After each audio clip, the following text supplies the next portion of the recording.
튀르키예의 반정부 시위가 한 달 가까이 지속이 되면서 국제적으로 주목이 되고 있습니다. 튀르키예의 시위는 지난달에 이스탄불 시장 에르도안 대통령의 정적으로 꼽히는 인물이죠. 2028년에 대선을 앞두고 구금이 되면서부터 시작이 됐습니다. 결국은 이게 뭐 여러 가지 원인을 들었지만은 튀르키예 국민들이 보기에는 에르도안 대통령이 정적을 제거한 것 아니냐, 이렇게 생각을 하기 때문에 이 시위가 그치지 않고 계속되고 있는 것이죠. 문제는 이게 튀르키예 내부의 정정 불안 또 경제 불안을 넘어서 동유럽의 안보까지 흔들 것이다라는 그러한 지금 전망이 나오고 있습니다. 오늘은 기획지대부의 이현우 기자와 함께 이 튀르키예의 계속되는 정정 불안, 에르도안 대통령의 종신집권의 꿈, 이것이 어떻게 좀 진행되고 있는지 한번 알아보겠습니다. 아마 영상 보시는 분 중에 튀르키예 여행을 다녀오셨거나 또 가시려고 예정된 분들이 있지 않을까 생각이 드는데요. 우리한테 그렇게 먼 나라는 아닙니다. 우리나라와도 뭐 한국 전쟁 때 또 거의 형제의 나라라고 불리는 그러한 튀르키예 얘기입니다.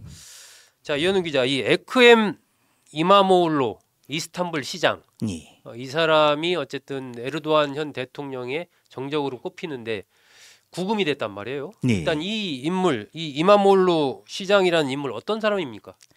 네, 사실 이 이마모울로 시장이 그 에르도안 대통령과 악연이 지금 상당히 깊은 걸로 알려져 있지만 실제로는 뭐 그렇게 오래전부터 악연이 시작이 된 거 아니라고 알려져 있습니다. 네. 일단 이마모울로 시장이라는 인물 자체가 정치를 처음 시작을 한 게 2008년 이제 야당인 공화인민당에 입당하면서부터니까 에르도안 대통령하고 비교를 하자면은 이제 정치 경력이 이렇게 긴 사람이 아닙니다. 2019년 이스탄불 시장에 당선된 이후부터 사실상 이제 에르도안 대통령의 정적이다 이렇게 불리기 시작을 했다는데요. 이스탄불이 워낙 큰 도시다 보니까 또 그런 측면이 있겠네요.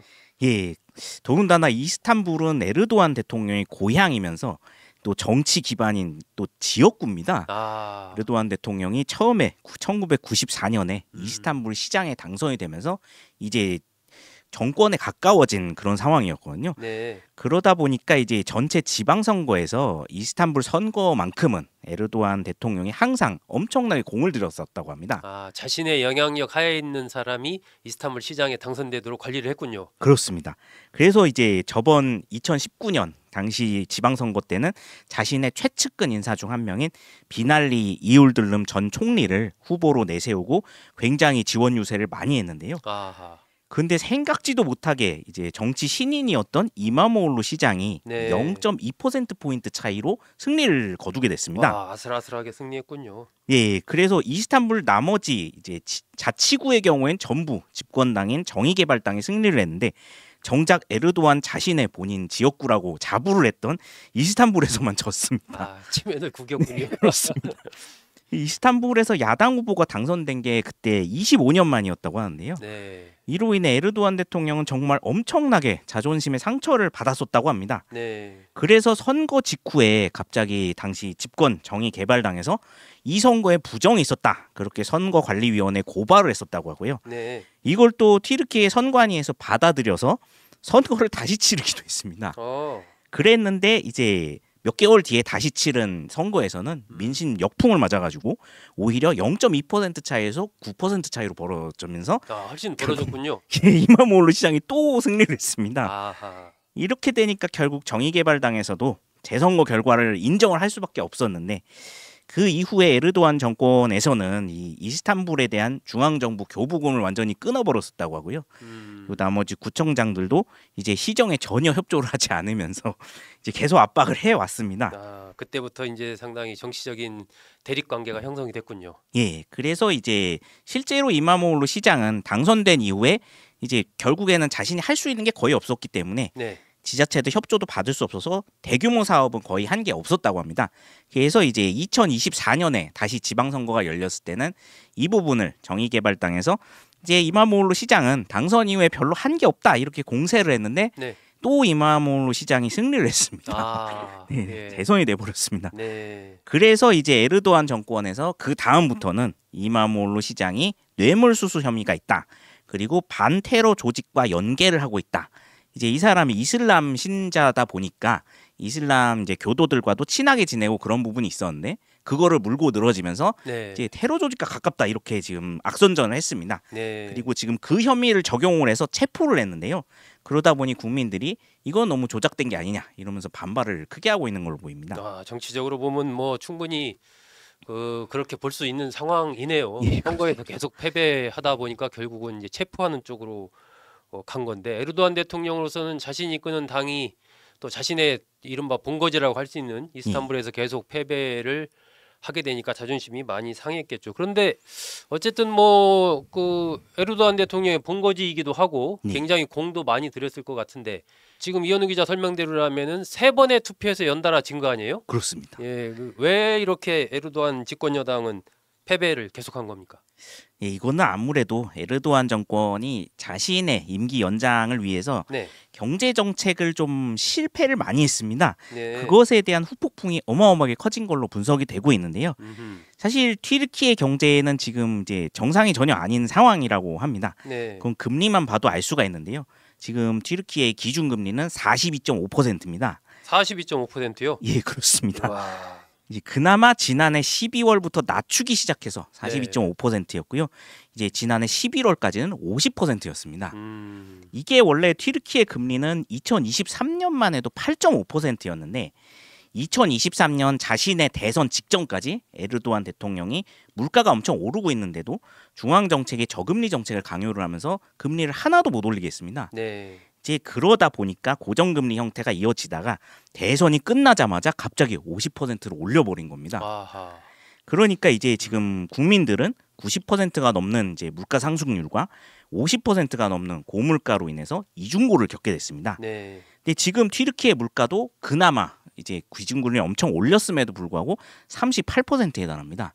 그러니까 이제 지금 이런 문제로 인해서 국민들의 삶이 너무 피폐해지다 보니까 네. 인기가 엄청나게 낮아진 건데요. 네. 사실 튀르키예 물가 상승은 우크라이나 전쟁과 중동 분쟁이 동시에 시작이 되면서 이미 예고가 됐었다고 합니다.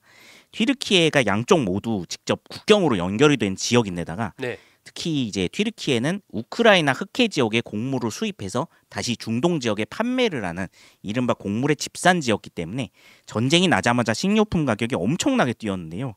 이런 상황인데 이제 저금리 정책을 정부가 너무 오랫동안 강요를 하니까 하이퍼 인플레이션이 계속되다가 결국 기준금리를 한꺼번에 올려버린 겁니다. 네. 그렇게 되니까 이제 국민들도 지금 은행에서 이제 오히려 고액의 경우에는 아예 이자 지급을 못하기 때문에 돈을 아예 안 받고 있습니다. 이야, 이게 참 경제가 정상은 아니네요, 정말. 네, 그렇습니다. 결국 이런 심각한 민생고에다가 21년이나 집권하고서도 결국 종신 집권을 하겠다고 금리 정책을 이렇게 편 에르도안 대통령에 대한 반감이 너무 커졌고 네. 또 에르도안 가문 자체가 이제 이 터키에서 상당히 잘 사는 집안인데 자신의 친인척들에게 각종 개발 특혜까지 준 것이 이제 들통이 나면서 상당히 민심이 악화됐다고 합니다. 야, 뭐 이현우 기자 설명만 듣다 보면 위태위태하네요. 네, 그렇습니다. 네, 이렇게 오래 집권한 상황에서 경제가 이렇게 안 좋아지고 또 가문이나 친인척들의 부패에 관련된 부분이 좀 드러나고 이러면은 이제 그 뒤에 어떻게 전개될 것인가 참 주목이 됩니다. 어쨌든 에르도안 대통령은 일종의 좀 종신 집권을 꿈꾸고 있는 거잖아요. 네. 이게 러시아 푸틴 대통령과 비교되기도 하는데 에르도안 대통령의 종신 집권의 어떤 꿈 이게 좀 가능할까요? 지금 봐서는 뭐 간단치 않을 것 같은데. 네, 그렇습니다. 지금 벌써부터 튀르키예 안팎에서는 에르도안 대통령이 푸틴 대통령처럼 종신 집권 체제 전환에 성공할 가능성은 굉장히 낮은 것으로 지금 분석이 되고 있습니다. 네. 일단 튀르키예와 러시아는 정치 지형 자체가 상당히 다르다는 평가를 받고 있는데요. 네. 튀르키예 정치는 이제 러시아처럼 이제 오히려 푸틴 집중 형태, 완전히 푸틴의 대항마가 없는 그런 정치 형태와 완전히 다르게 에르도안 대통령에 대한 이제 대항마들이 상당히 많은 구조라고 합니다. 어떻게 다른가요? 튀르키예 정치는? 일단 튀르키예 정치는 크게 세속주의 세력과 네. 이슬람 종교 세력으로 분열이 돼 있다고 합니다. 현재 집권 중인 정의개발당은 사실 대표적인 세속주의 보수 정파라고 하는데요. 네. 이곳은 옛날에 이제 오스만 제국이 붕괴가 되고 이제 튀르키예가 공화국으로 세워질 당시에 네. 튀르키예의 국부로 알려진 케말 파샤 초대 대통령이 매우 강하게 세속주의와 개혁 개방을 밀어붙이면서 이제 종교를 상당히 많이 단속을 했습니다. 네. 여성들의 히잡 착용을 금지를 한다든가 아니면 뭐 이슬람 예식을 금지하다든가 이런 식으로 반이슬람 운동을 폈던 적이 있는데요. 네. 근데 이제 아무리 믿음이 약해졌다고 해도 이제 튀르키예 국민의 95%가 이슬람 신자다 보니까 이제 에르도안 대통령은 정책을 완전히 바꿔버렸습니다. 그러니까 세속주의 정권인데 본인은 오히려 이슬람 믿음을 강조하는 상당히 좀 특이한 형태로 지금 행보를 보이고 있는 상황입니다. 케말 파샤가 폈던 정책과는 조금 다른 궤를 걷고 있군요. 예, 그래서 이것이 사실은 이 집권 여당 내에서도 굉장히 불협화음이 많이 일어나는 이유 중에 하나라고 합니다.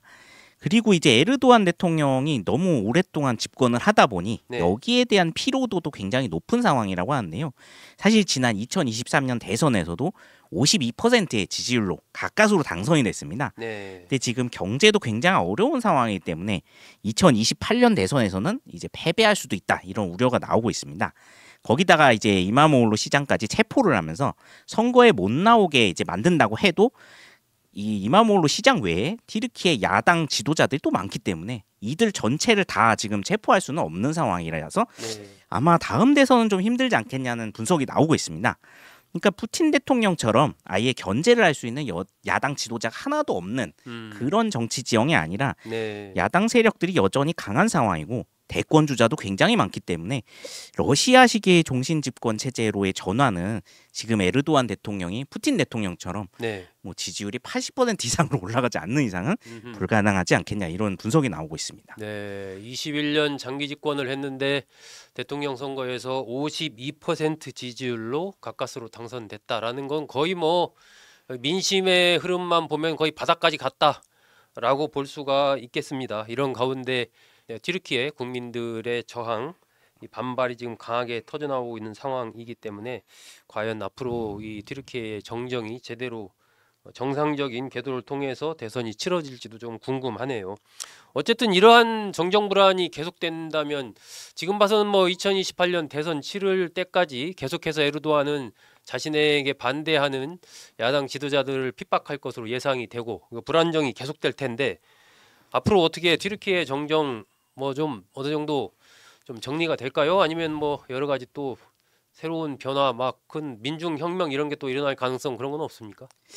네, 안 그래도 지금 이 튀르키예 정정 불안이 자칫하면 2028년 대선 전까지 한 3, 4년간 진행된 게 아니냐 이런 우려까지 나오고 있습니다. 네. 그러다 보니까 지금 안 그래도 우크라이나 전쟁이 휴전 분위기로 가고는 있다고 해도 러시아의 이제 추가적인 확전 우려가 여전히 남아 있고 그리고 이제 중동도 상당히 지금 불안정한 상황인데 이 두 지역을 모두 상당히 영향력을 갖고 있는 튀르키예가 만약에 이제 정정 불안이 계속된다면은 이제 전체 지역 안보가 또 흔들리게 된다는 문제가 걸려 있어서 유럽 국가들도 상당히 우려하고 있다고 하는데요. 특히 이제 미국에서도 우려를 하는 부분은 튀르키예가 사실 저번 시리아 내전 종식에 상당히 많이 기여를 했었다고 합니다. 그 시리아 내전에 상당히 깊이 관여를 하면서 중동 내에서도 사우디, 이란과 함께 영내에서 가장 영향력이 큰 강대국인 상황인데 튀르키예가 만약 한 축이 꺾이게 되면은 이 정정 불안이 상당히 중동 전역에 미칠 수 있다 이런 우려가 나오고 있습니다. 이런 여러 문제들이 산적해 있기 때문에 지금 유럽 연합이나 미국에서도 사실 이 에르도안 정권이 벌이는 전횡은 이제 민주주의 국가들 입장에서는 이제 받아들이기 힘든 문제임에도 전혀 개입을 하지 않고 눈 감아주고 있는 부분이 있다고 합니다. 당장 러시아 견제를 하려면은 이제 대외 호전적 성향이 있는 권위주의 정권이 오히려 필요하다. 지금 이런 분석이 나오고 있기 때문에요. 결국에는 사태 수습이 되려면은 에르도안 대통령이 일단은 종신 집권 야망은 좀 버려야 되는 게 아니냐 이런 이야기가 나오고 있습니다. 여기서 민심 위반이 더 심해져서 이게 지금 시위에서 폭동으로 그리고 또 폭동에서 혁명 단계까지 가게 되면은 정권이 아예 무너질 수가 있기 때문에 점차 이제 야당과 어떻게든 합의점을 찾아야 되지 않을까 이런 이야기들이 나오고 있습니다. 네, 그렇군요.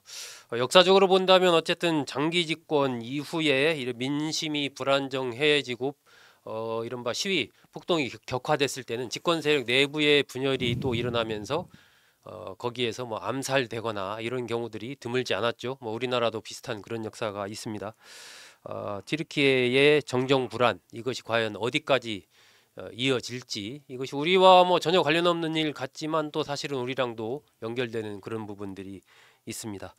오늘은 튀르키예에서 일어나고 있는 정정 불안, 에르도안 대통령 종신 집권의 꿈은 과연 어떻게 될 것인가 이현우 기자와 함께 알아봤습니다. 여러분 잘 들어주셔서 고맙습니다.